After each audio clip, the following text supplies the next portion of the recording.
Hollywood portrays us wrong. History books say we're gone. You got a church, say we're wrong. We're from the earth and made us strong. For many moons, red man fight pale-faced. Scano. Welcome to Let's Talk Native with the Removing the Dust edition of Let's Talk Native. I'm your host tonight, Matt Hill. John Kane's out of town. He's enjoying his an eclipse event with his wife. And here with a few guests. Today's date is August 18th, 2017. Welcome to Let's Talk Native on the LTN Radio Network. This program breaks the rules for Native radio. No buffalo speeches, no mystic healing, and no special Indian prayers. We tackle the real issues facing Native people with a look back at our glorious and our grave history. A tough look at where we are now and a look forward to our ongoing battles for sovereignty and autonomy. Let's Talk Native is produced and associated with Iroquois Promotions on the LTN Radio Network, streaming live from the Cattaraugus territory of the Seneca Nation.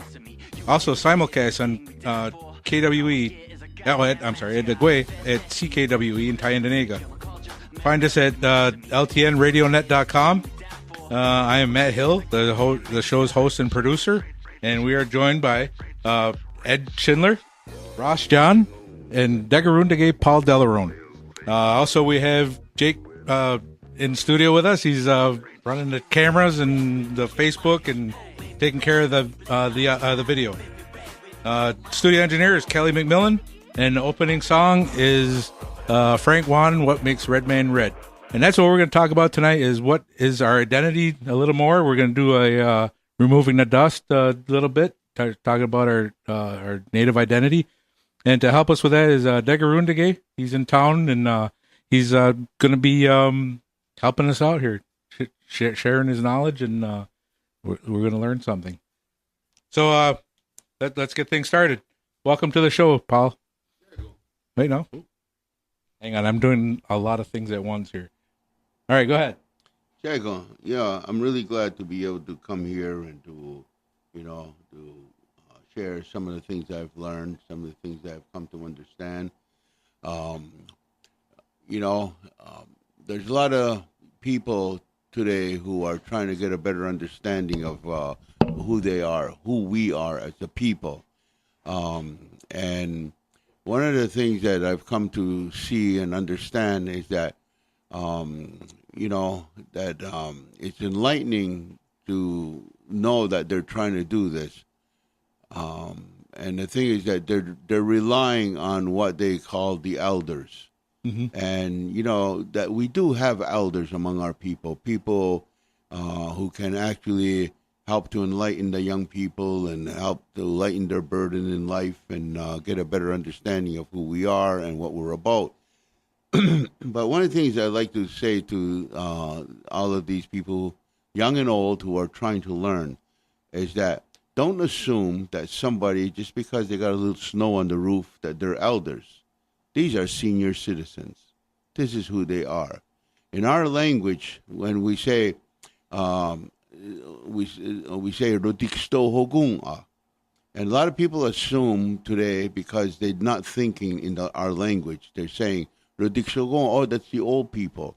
But that's not what it means. "Rodiksto Hogunga" is they are the ones who have the knowledge. And it doesn't necessarily mean that it's an old person who has the knowledge. A young person can have knowledge. Mm-hmm. And yokste, it means something that's heavy.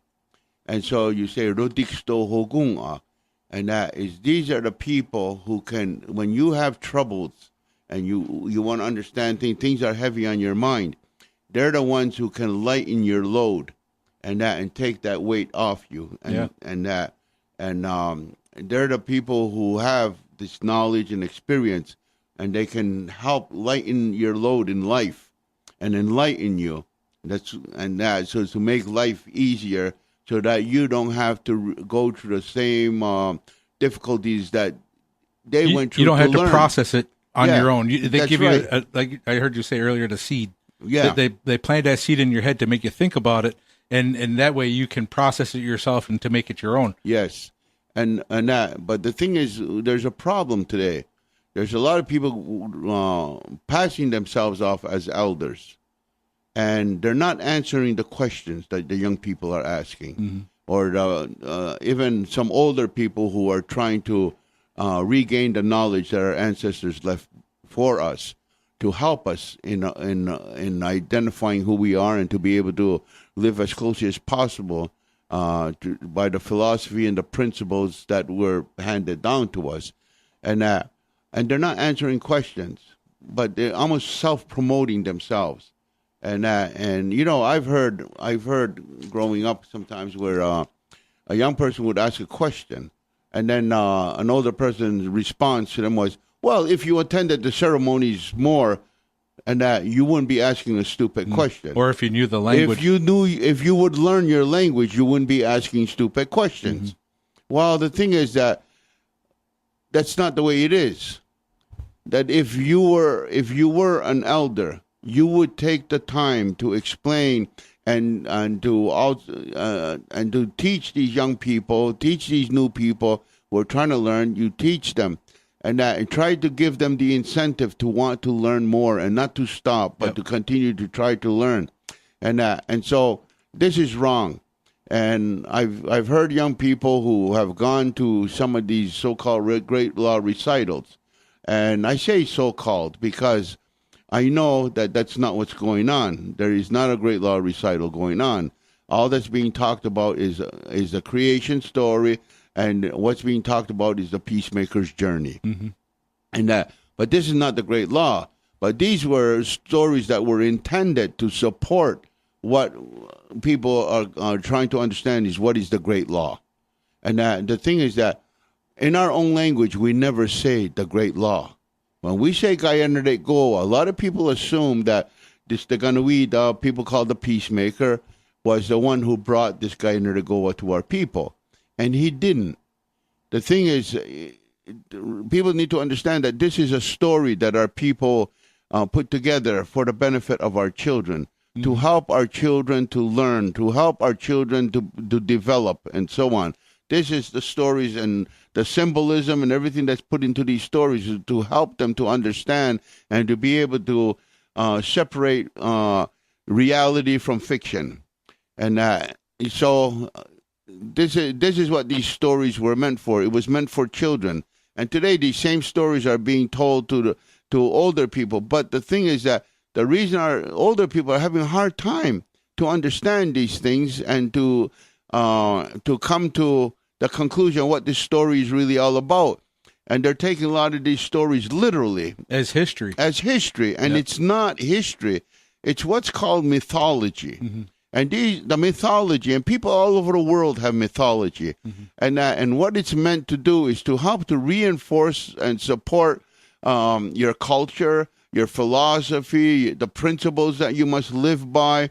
And it explains complex scenarios, Yes. And even the characters themselves have exaggerations about them that help describe what the story is about. Yeah, and you know, and in the theme. stories, you know, like in the Peacemaker's Journey, you talk about when the Ganwita meets Ayunwata, and a lot of people think Ayunwata was the name of a man, and but the thing is, Ayunwata is not the name of a man.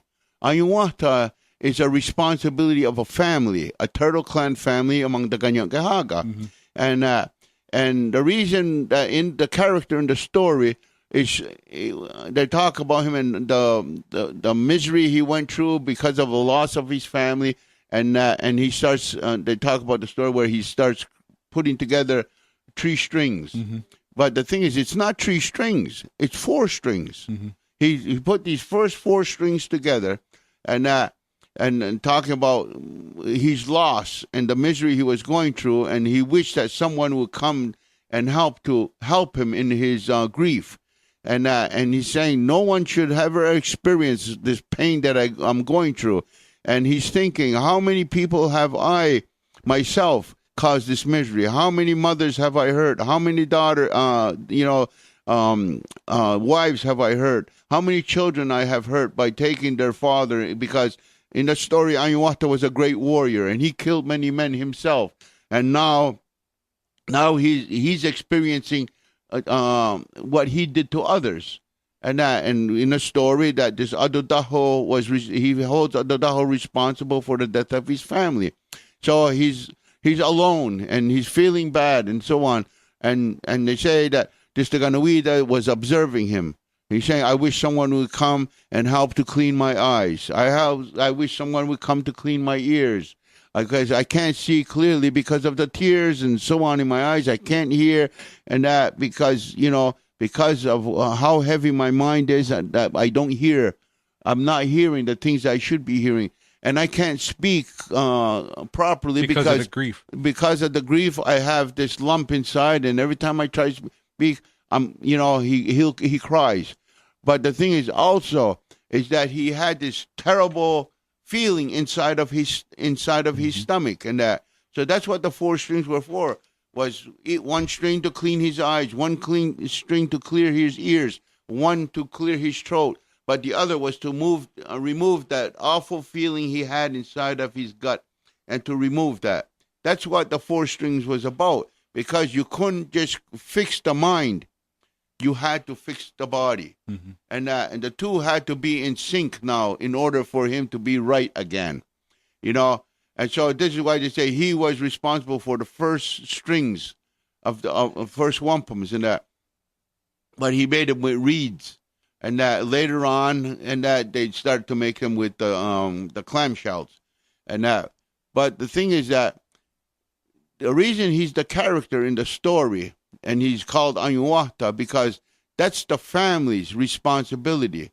They're the family that's referred to like as the wampum keepers. Mm-hmm. They're the ones who keep continuously removing the dust, because Anyuwata, the name Anyuwata comes from Agohunwata. It's what to sweep away the dust, and so that's what that means. Like we call a broom Agohunwata. So you see where it's clear that Anyuwata Agohunwata is almost the same thing. And so what this family's responsibility is to raise their children, boys and girls, to teach them, and that always to be able to take the words back, that words we put into a wampum. You don't read wampum. You put words into them, and you take the words out, and you explain all this back to the people. It's more or less just a analog device to keep your position of what. Remember, if you got 7 things to talk about, you're on your fifth bead. To talk about certain things. So this is what they're trained for. So when it comes time where they have to do a recital, this is the family that's called upon to do the recital, and so this is why Anyuwata was the character in the story. The same thing with Adodaho. Adodaho, which means Yukwatodahu, is that he connects all of us together, because this position has no clan mother. This title has no clan mother. Mm-hmm. This title has a responsibility, and that was to keep everybody connected. Whereas all the other titles, they have a clan mother, because all those titles are the family, mm-hmm. and the family has the title, and if the family is Anyuwata, then the clan mother is Anyuwata, and Royane is Anyuwata, and all it means is that they're representing the Anyuwata family. Mm-hmm. That's all it is. That this is their delegates, and that. But Adodaho is a different thing. Adodaho is he's got a responsibility, and his responsibility is to remain at Onondaga, and that it's not necessary for Adodaho to be an Onondaga. It's just that the story is that Onondaga was the first to be the Adodaho, and his family is all the 49 families. That's why they fixed that circle wampum, and they call it Ojokwan Haksta. Some people have said, "Oh, this is the chief's wampum, the circle of chiefs," but it's not. It's the people's wampum. It's the people. Ojokwa is the people, and how they're all tied together. How they're all they're bound together, and they're all united by this title, Adodaho. And that's what that means, Adodaho. Sometimes when you hook something someplace, you say, Wasadodaho, and so this is what it means. It's the connection for us all. So, and then you have another title which Onowiretu, and that because in the description of the council, the Grand Council, they talk about Adodaho. At one side of him, he has a stick. The other side, he has a seagull wing. And they said the stick is used to cast away crawling creatures that tries to disrupt the proceedings. And the title of that stick is Onowiretu. When you make something like you submerge something, you say Osanowirete. And so the thing is, this Onowiretu, his job is to make sure and that nothing disrupts the council. And so that's why he removes those things and Ohanowirete, he submerges it. So it's out of sight, out of mind, and he can't interfere. But when the council and so on, my question is that he doesn't get rid of it, but he takes it away from that discussion. Yes, he takes it away. But when the council starts to get off and not doing as is prescribed for the council to work properly, and then they say Adodaho's got a seagull wing on the other side of him, and this is the gari with that. And so the seagull wings represents that he's going to remove the dust, and he's going to remind the council, and he's going to remind the council what the proper proceedings are supposed to be, all the protocol and so on to do this, run this council properly. He reminds them of what basically the rules are to make this council work properly. So he says he sweeps away the dust. And again, he reminds them, showing them what the wampums and all that are, so that they need to be reminded. It's an Oya moment. Oya, that's what we're supposed to be doing. Yeah, so this is, so the thing is, all these titles, these families, this is their responsibility, and they need to teach the children in those families what the family's responsibility is, because every one of these families is an intricate part of making our society, our government work properly. And but again, I need to say to the people that it's you, the people. You the people can't just be crying about what is our right, what's our rights. The question you need to ask is, what is our responsibility? Yep. And you can have all the rights in the world, but if you're not taking responsibility for everything, well, then what rights do you really have? Yeah. You don't have it. If you do not exercise it, you don't have it. And so the thing is, when you talk about sovereignty, that's what sovereignty is about. Asserting yourself, taking responsibility, and making things work. Then you have rights. But if you don't work at it, you don't have no rights. And so this is what people need to start to understand. Tell me, just clarify for me, what now there's another player in this is what they call the war chief or whatever else. And what's that responsibility? Because I hear people get very confused about it, including myself. See, the war chiefs and that, like with the Kanyagahaga, the title is Ayungwes. And Ayungwes means that this man is appointed. And the thing is that this man comes from the family known as the Garihoga. And that's the Garihoga family. So our war chief would come out of that family. And the reason for it is because as he's being raised, he's being taught to be impartial. And the Harihogo means that he will split the matter, and he will look at both sides. He will examine the inside of everything, and to be able to be fair and truthful and so on. So he's taught to be impartial. So when that position needs to be filled, that person will be chosen from that family, and so he would become the war chief. And the thing is that we say war chief because he's not about war.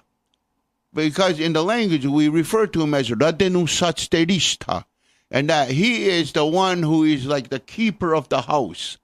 That he will, once he becomes appointed to that position, he is no longer of the Garihogo family. he is now representing all of the 9 families of the Ganyankehaga. The families, not necessarily the clan mothers. No, or he the chiefs represents the families to make sure that the interest of the families is always taken care of, and that's because when a council is going on, and and the thing is that sometimes the council is not, it's not like how would you say? Sometimes it's sort of they forget or they just don't do something, and then the thing is that they say that the people cannot just interject into the council. That this is supposed to be the Rodianeso. So, but the thing is, if there's something that the people feel is not right, then they can that Radenusatsirista, and that he's called and he goes and he hears what the women's concerns are or what the men's concerns are and so on. And if also that if a Royaner is not fulfilling his responsibility properly, his clan mother tries to straighten and he doesn't listen to her, then that clan mother can call that Radenusatsirista and say he's not following the direction he's supposed to be taking. So that Radenusatsirisa, he can remind that Royaner that, hey, look, your clan, this clan mother, Yagoyaner, you're not listening to her, and this is what she's concerned about. This is what the men are concerned about. This is what the women are concerned about. So that's what his job is, and he treats everybody fairly, and that represents everybody fairly. What's the translation for the Urani? Royaner. Yes. Royaner, and I butchered it. Yeah, Royaner, and that it means he has basically there's footprints of the previous Royaner, and he has to follow that. He has to fit his footprint exactly into that footprint. He can. The thing is that he's not to create new footprints. He's not to create a new path, but he's supposed to continue to follow what's the English word? Predecessor? Yes. Yep. And that's what he has to follow. And so the thing is, he can't stray from that. Mm-hmm. And you used the term reinventing the wheel earlier today. Yeah, like he can't reinvent a wheel. And the thing is that he's not to exercise his opinion. He's supposed to only represent the opinion of his family. He does not have decision-making power. Mm-hmm. The family has made the decision, and that's what he has to go by. And it's the same thing for what they call the clan mother. In our language, Yagoyaner. It's the same thing for her. She has to follow the footprints of her predecessors, and she as well has to follow the direction that the people have given her. She can only represent the interests of her family. She is not to rule her family. She's only there to make sure that Royaner does his job accordingly. And both positions are always to be dealing with peaceful matters and to keep the peace and harmony within. Their job is not to deal with the external affairs. Their job is to deal with the internal affairs. Mm-hmm. And internal affairs meaning each of the territories and within the whole longhouse itself. But anything outside from the longhouse, then it would be this guy, the Ayungwes, what people call the war chief. But the Ayungwes, his most important position is to help to keep the peace and organization and things working properly within our societies. But when wartime comes, well, each of the 5 territories has a war chief. And maybe that's not the word that we should be using, but right. But if war was to happen, then all the Confederates would come together, and it would be what you call the Seneca, whose war chief would lead our men into battle. But the thing is that a lot of people say, well, we have a war wampum, but there's no such thing as a war wampum. And the thing is, if the men are pushed into a position where they have to go to war, and that they do a song and a dance, and they call it wazaze. Wazaze. Wazaze. And everybody thinks Wazaze is a war dance, but it's not. Wazaze is a dance to put the men's mind in the right frame of mind, that their purpose for going to battle is to help to make things new again. Aze. Aze means to make new. So the song is Wazaze. Like the other side of it in nature is like the winds and Yes. the rains and Yeah. all those things. And that's that why come make things that's why new again. this is the songs we also sing when the in the springtime, when the thunders and is coming, the rain is coming, and so on, and then they sing Wazaze because it's our grandfathers coming, because it's the winds that bring the renewal. They bring the rain, they bring the snow, they bring all of these things, and constantly renewing what life on this earth. A couple of weeks back, we had a big windstorm here. Yeah. And it must have did a good $800 worth of property improvements at my house. So. Wazaze. Yeah, it was Yeah. So this is what Aze. You sing this song for them, inviting them, encouraging them to come and to help to renew things again. Yeah. That's why, like the rain and all these things, that's what quenches the earth and all the it washes the dust off everything, and it cleans everything. So that's the symbolism for yes. the wampum. Yeah. What they Even- call the war wampum. Even the or war whatever. wampum isn't a war wampum. It's an offering of peace. It's the last offering of peace. Mm-hmm. That's what that black wampum is the last offering of peace. Because when the men go, and then the war chief presents it to the people who want war, he says, "Listen, we're offering you an opportunity not to have a war. We're extending this peace wampum to you, and we wish you will accept it." And they say, "But look, we're giving it to you. If you don't reach out to accept it, we will drop it. And you have still an opportunity to catch it before it hits the ground. Because if you let it hit the ground, the war will commence." Yep. It is an explanation of what will happen. I mean, what your intentions are if you don't listen to us. Look, we got this. We're going to do this and that. Yeah. It's the last. Yes. It's the last. Last resort. There's plenty more that happens before that. We're at the bottom of the hour. This is a really good discussion so far, but I'd like to get into more about what we were talking about earlier today.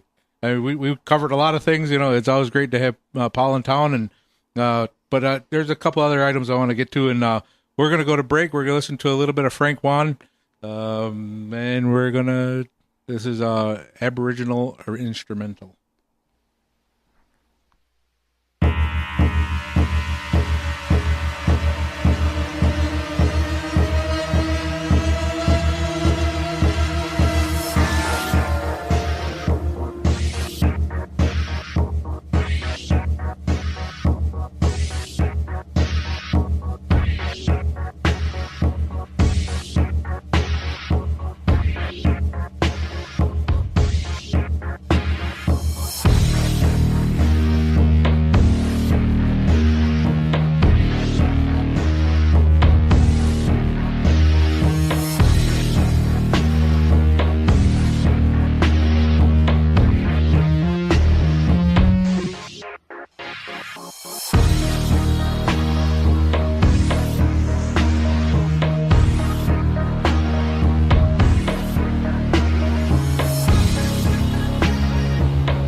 back.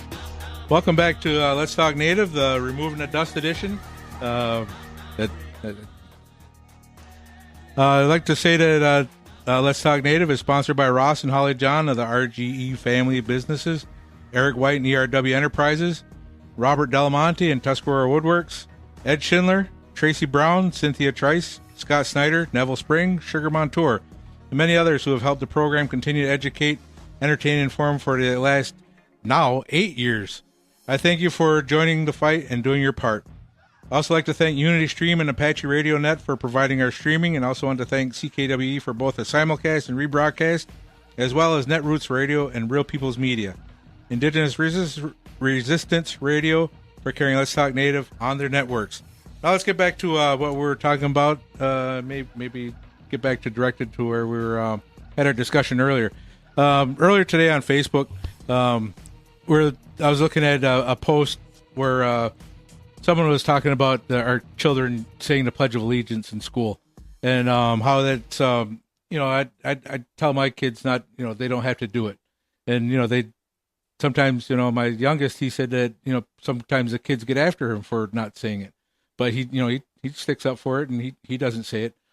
But the alternate was to say, is it okay for our kids to do ganonyok in the morning for that? And the thing that surprised me was that there was an opposition to it, that our teachings and our ways are only required for us, that only we're allowed to do it. And the comment was even made that it should only be in the longhouse or in your own house. It's for your own personal use, and it's not to be shared. And I've heard that a lot, that talking about our teachings in general is only for our people. And I kind of disagree with that, because if you look at the colonial mindset of just taking everything for and not allowing for the other person, our way is one of making sure everybody has enough. I was looking for peace, and that the colonist mindset isn't that today. People need to understand.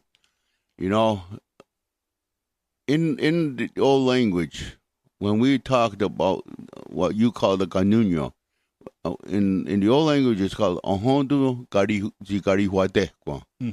And it's ahondu is that we need to recognize first, and that the things that makes all things, that helps to support the life.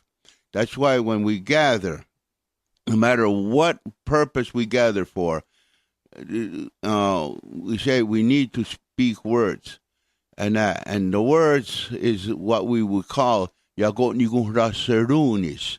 It's the thing that helps to bring the minds to a certain way of understanding and thinking. It's words that remind us, and the first thing we do is we not acknowledge each other, and after we've acknowledged each other, then we say, let us turn our direction to the earth. Then we talk about what the earth does for all life, not just for us as people, but for all life. We talk about the water that's upon the earth. We talk about the fish that are in the water. We talk about the insects that crawl beneath the earth, the ones that crawl above the earth, the ones that fly above the earth. We talk about the plants, the trees, and the big trees. We talk about the deer. We talk about the squirrels, the beavers. We talk about all of these things because we need to respect and recognize all of them. And then we talk about all the things that are above our heads, and that, like the sun, the moon, the stars, the winds, and so on. And the thing is that people need to stop and think about it.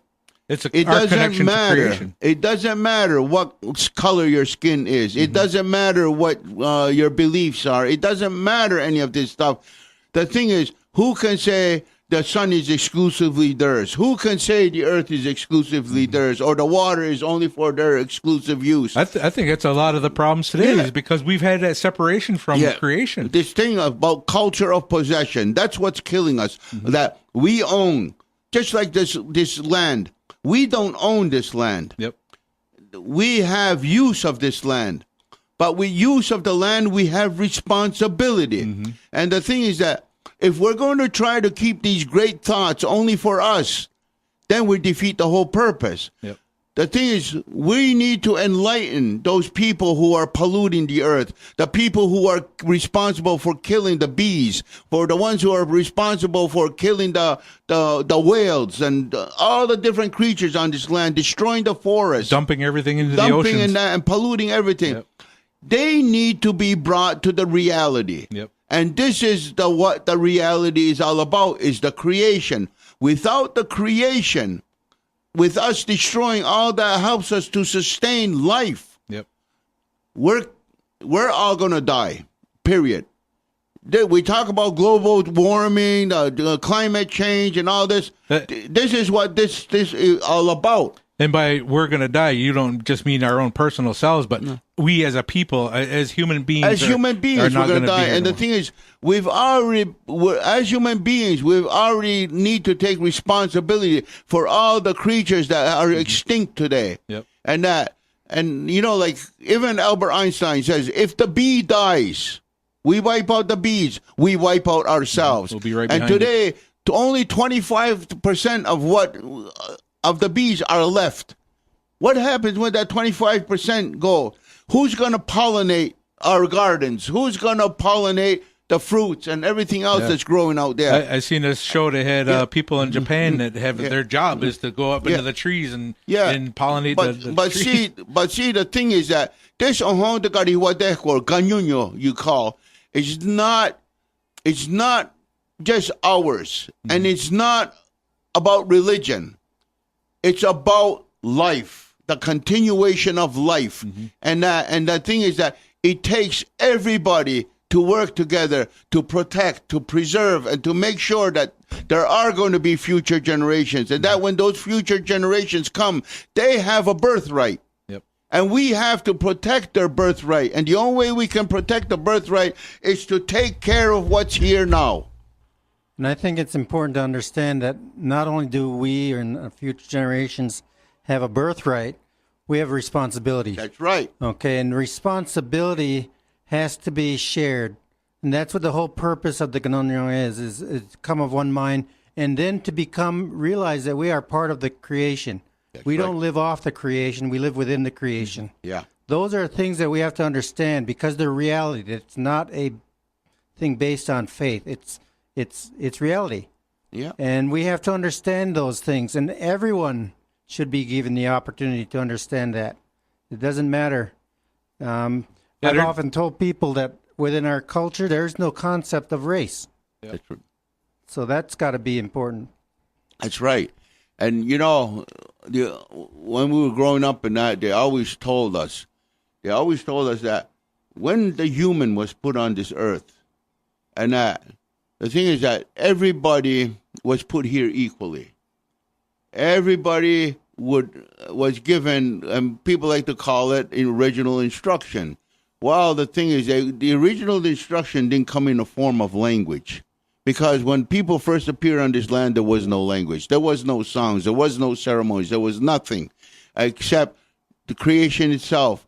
And what was given to us, well, if we want to talk about original instructions, it was the common sense. It was the brain that was put in our heads. Mm-hmm. We were created with hands and feet and fingers and everything. And so we were made perfect to adapt to the environment. And in time, we use our natural instincts. If anything is a natural instruction, it's a natural instincts. Mm-hmm. And our people evolved. There's even scientific evidence now, the DNA memory, that those things that are learned for survival are passed on. And so that's part of the original instructions, that's what you learn to live. And so this is what the people really need to start to understand, is that all of these things was learned. All of these things, mistakes were made, and other things were done that were beneficial and so on. So this is what we need to understand. And through time, as we evolved, we developed different language, communication. We developed, ways to reinforce what we've learned and to make sure it's never forgotten. That's what ceremonies is about. It's to remind us and to have us continue on the path of what would be beneficial to us. How do we differentiate away from religion and sacred and all those things, because there seems to be a time period where all of a sudden we got absorbed in that, and we've taken some of our ceremonies in not just our belief system, but our understanding, our worldview, and we've kind of rolled it into that. I think there's a that's what confusion. gets confusion. I think there's a confusion there because, these, someone will say, well, you can't tell anybody that one, and then somebody else over here, well, I think we kind of do this. And, another one over here, I think we kind of do that. There's no open discussion on what the actual teaching is. And that's what I enjoy about in visiting up in your territory is that, I've been in a longhouse and they do the ceremony, and then after they get done doing it in a language, they do a full explanation of what's going on. And this is why we're here. And this is what we're supposed to get, not supposed to get out, but I mean, this is what you take from it, And it really puts me in a place that I have a better understanding of what's going on, and I really enjoy that. That's a refreshing thing to see. And it's important. It's really important that we understand what we're doing today. Mm-hmm. And the thing is that it's a bad habit we've developed, and that is that we look at individuals, and these individuals tell us what to do. And we're not encouraged to use our own minds. We're supposed to become people of faith and have faith that these people who are telling us what's right and what's wrong is what we go by. And but it's not supposed to be. The thing is that, when I was growing up in the longhouse, I would hear older people get up and they would say, "Let me tell you how it was told to me. Let me tell you my understanding. Let me tell you how I heard it." None of them ever said, "This is the way it's got to be." The thing is, they explain to you what was passed down. And that's why they say, "Let me tell you my understanding." This is why what they're saying is, look, this is the understanding I came to. What understanding do you come to, what you're coming to? Encouraging to your mind. That's why the stories that we have are told, like the creation story. Well, nobody knows how creation began. Mm-hmm. Nobody was around when creation began. Creation was here a long time before. And through the different millions of years finally the humans appear. But they didn't appear with language. They didn't appear with ceremony. They didn't appear with anything. They developed and created this. And so the thing is that we based our worldview on what we knew the world is, and as we understood it. And our worldview was that we follow the creation, mm-hmm. And in our language we say Ginoe, and that's why we say Unwe. Unwe, is forever, and we say Saoyera, and people will say today, "Oh, that means natural." No. So oyera is a direction, and we follow the direction of the forever, and creation is the forever, and that's why we are to be in harmony with nature and to follow, because this is the example and so on. So the thing is, this is our reality. That is the real reality, and it does not need to be proven or anything, because it's undisputable that creation is here. But the thing is, today, there's been a lot of the European worldview brought. And the European worldview is that there's God and there's Christian man. And there's leaders in there someplace. Yeah.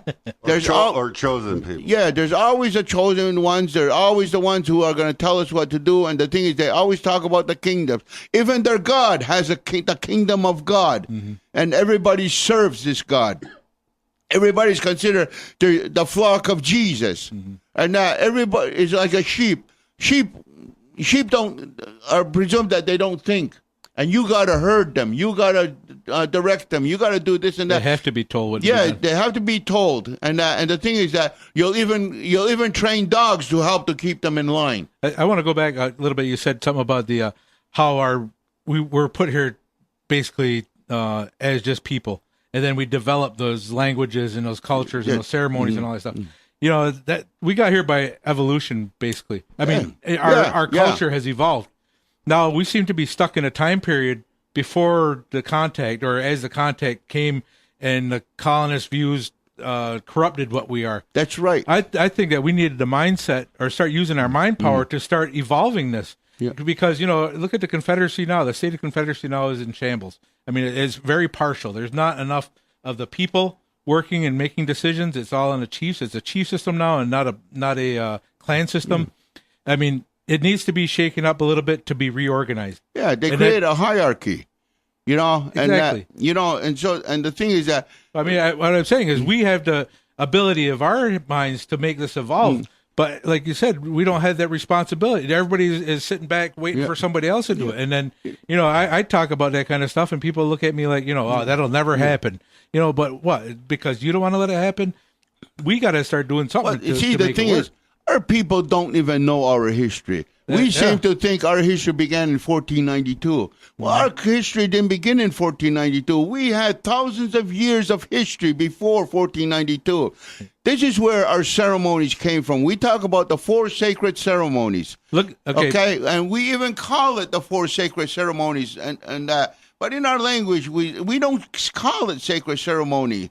Look at our history we were talking about earlier today, about in the 1950s. What was our history understanding? Our people were walking around with Western traditional headdresses, thinking that was our identity. Yeah. The only place they got our identity was from a movie. Yeah. But it wasn't until we started wearing Gastoas. Myself, I grew up all my life in the Longhouse. And when I started seeing Gastoas was in the 70s, 1970s, we started wearing Gastoas again. Because before that, I remember seeing they had Sioux bonnets. I won't say war bonnets, but Sioux bonnets or Western bonnets. And the thing is, they didn't even have eagle feathers. What they had, for the most part, was they had white turkey feathers that the tips were painted black, or else they had turkey feathers. But some had colored feathers, chicken feathers. Okay. What my point is on that is, looking at our concept of history, even in that time. So what else has been, adapted or misunderstood? Because that was our thinking of who we were. I mean, now what other else part of our culture and history has been, affected by that? See, like getting back to the ceremony, we call that Gayeri Nioriwake, the 4 principles. Okay, and it's these 4 principles. If we stick by the 4 principles, that this will be what will remind us of what our responsibility is. And that, because the thing is, today we get this version that we got the 4 ceremonies and that from these heavenly beings. Well, I mean, that's not what our language tells us. That's not what it says. The thing is that it goes back to, how did we get these things?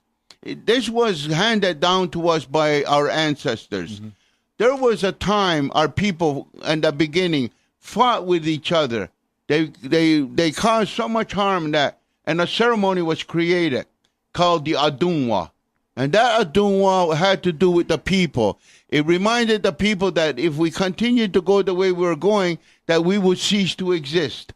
And so the thing is that we needed to stop looking at the negative side of things and start looking at the positive side.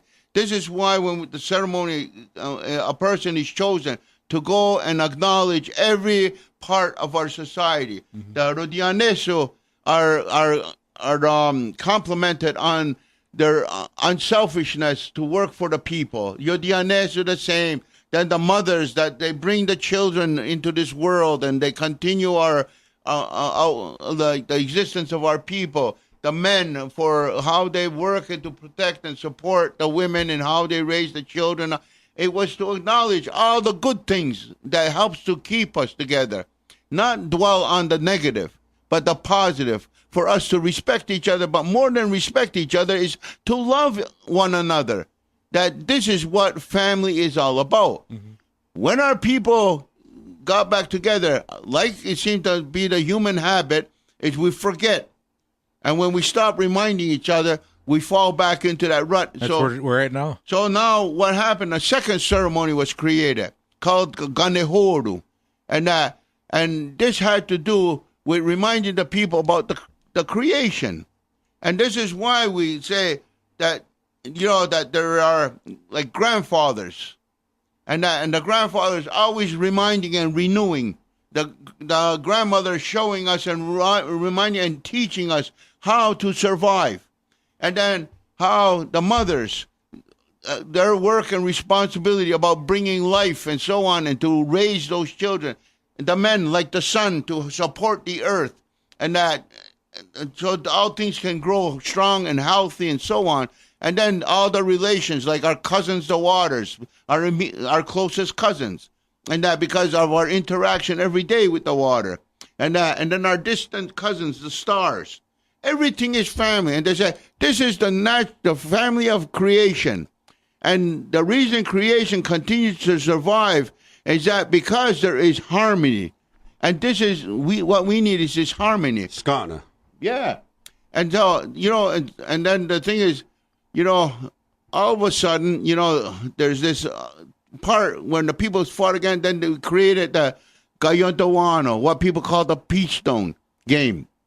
That ceremony was to remind us, and that we as humans, we have the power to make things good, to make things right, to do things the way it's supposed to do. And the harder we work in that, the more beneficial it is to us. That's why you cheer so loud. Yeah. So that's why when we talk, we say, Skano, Kasastonsara, and Garihuio. Skano is the Adunwa, the peace among the people. Yep. That's Skano. And then Garihuio is the creation. That's the reality. That's what we need to be in harmony with. Yep. And then Kasastonsara is our ability to make this happen, to make this right. And then the fourth ceremony, again, because our people got away from that, then came the Astuagoa, what people call the Great Feather Dance. And what the Astuagoa was to prevent us from only using one or another, but to bind those three principles together. And the fourth principle is the ability and the strength to keep these things from ever separating, that we would continue to follow all these four principles.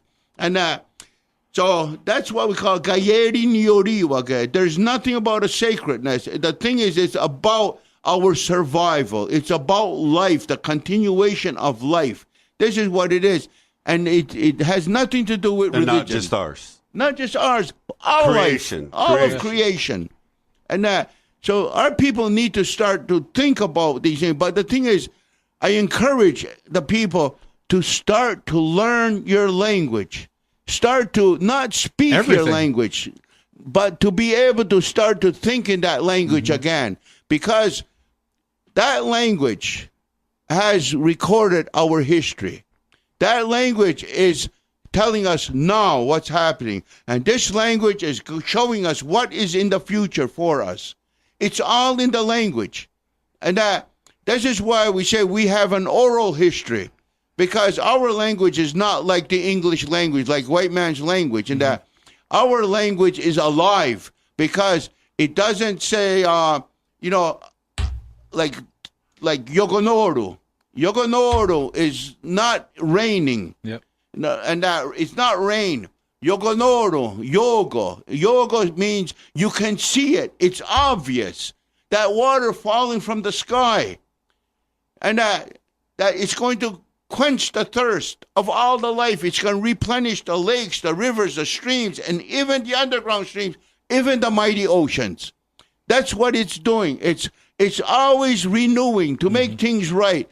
That's why we say, Ganoru, Yogo, Ganoru, Yogoji Ganoru. It's obvious that this is a very precious thing. Water is life. It's life. It's the continuation of life. If we think in English and we say rain, well, what comes to our mind when we say rain? Oh, there goes my hairdo. Yeah. There goes my picnic. There goes my suntan, my tea time, and so on. The only one that's happy is the farmer. Yeah. Because it's going to water his plants and everything, and his livelihood is going to continue. But everybody else takes rain as a negative. And that the only time we want rain to happen is when our lawn starts turning yellow. Yeah.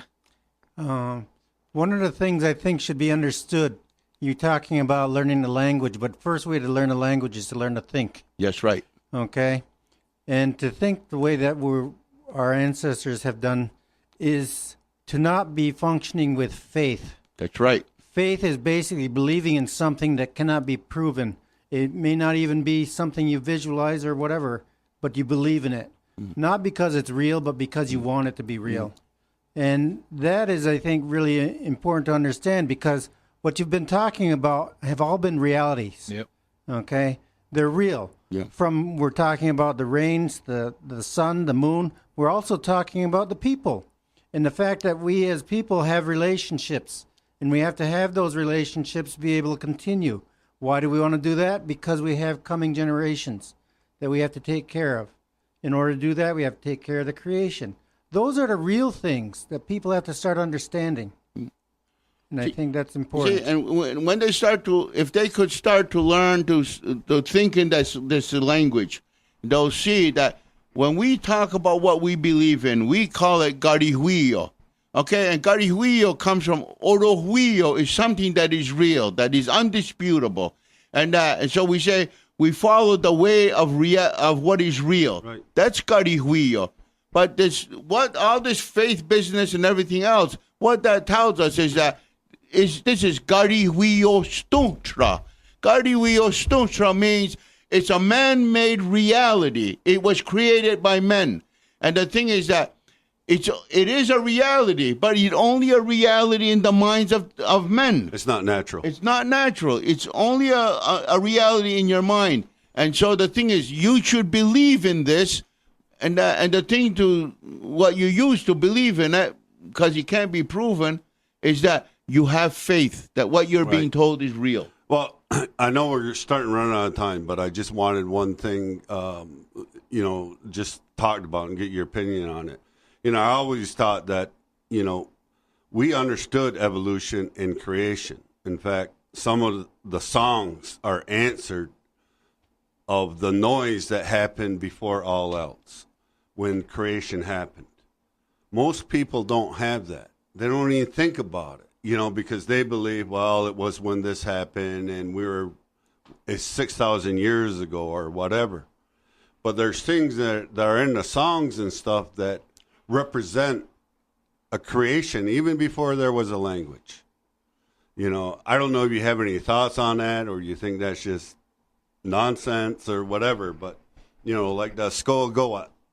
I know I said that wrong too, but, people say, well, you can only do it this time and whatever, and it's sacred. And it's like, and I think we're backing ourselves against the wall because now all of a sudden we start believing. Yeah, we should be able to be anywhere and everywhere we should. Yeah, we could. See, the thing is, we need to understand something, is that our ancestors, they talked about the longhouse.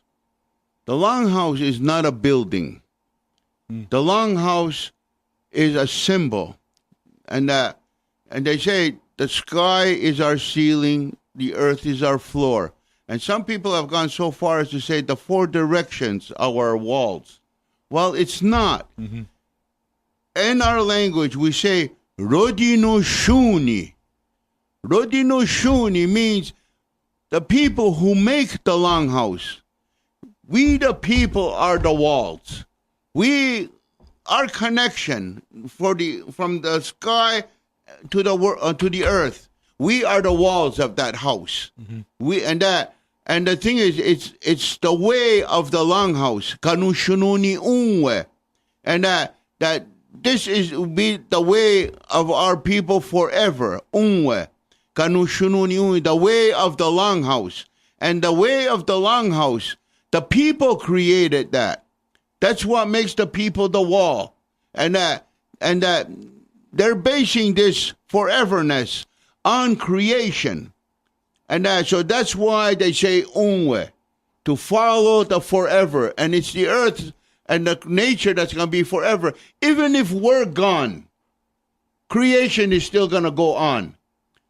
And but if we wish to survive and continue, we need to have that respect and take care of this land and work with creation, not try to control and harness the creation like the white man is trying to do. That's why you're having climate change, you're having global warming, you're having there's a panic in the whole world today. Is what future is going to be left if they continue to do what they're doing? And I got an itch that I can't scratch. It's got to be because of that somehow. I don't know. Wait, what? I don't know. Wow, where did I go? I think that's stuff I don't want to know about. Well, thanks for coming in. It's always great to hear your words, and appreciate everybody's contribution tonight. We get some good comments on Facebook as well. This will be available later and rebroadcast. Jake will have it up on YouTube later. We're gonna, I don't know, I might be able to get it on SoundCloud. I don't know if I'll be able to do that or not. I'm not usually in charge of that. So, again, always good to have you in studio. Always good to hear what you got to say, and I always walk away, feeling a little bit better. And I don't know what else I got to say. Thanks for everybody. Thanks for everybody coming in. Yeah. All right. John won't be back on Monday. Probably not till next Friday before we get a regular show back going again.